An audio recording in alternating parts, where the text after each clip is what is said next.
يا أيها الناس إني لا أراني وإياكم نجتمع في هذا المجلس أبدا إن دماءكم وأموالكم وأعراضكم حرام عليكم كحرمة يومكم هذا في بلدكم هذا في شهركم هذا وستلقون ربكم فيسألكم عن أعمالكم ألا فلا ترجعوا بعدي ضلالا يضرب بعضكم رقاب بعض ألا كل شيء من أمر الجاهلية تحت قدمي موضوع ودماء الجاهلية موضوعة وإن أول دم أدعو من دماء آدم ابن الربيعة بن الحارث كان مسترضعا في بني سعد فقتله زين وربا الجاهلية موضوع وأول ربا أدعو ربا أنا ربا عباس بن عبد المطلب فإنه موضوع كله.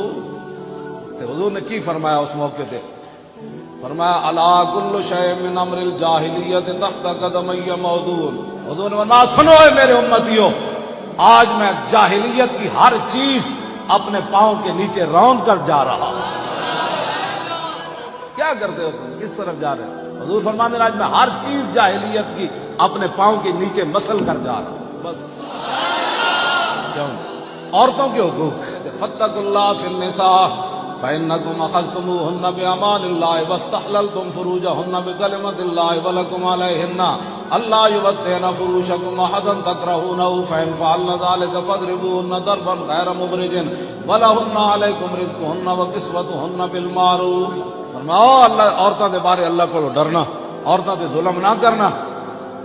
یہ اللہ دے نام وچ تواڈے حق چاہیاں تے اللہ دے نام وچ تواڈے واسطے حلال ہویاں. حضور نے فرمایا تواڈے حق عورتاں تے کی ون کہ جنہاں نو تسی نہ پسند کرو وہ اپنے گھر وچ عورتاں نہ آن دین تے انہاں دے حق ون انہاں نو تسی دستور دے مطابق روٹی بھی دینی تے کپڑے بھی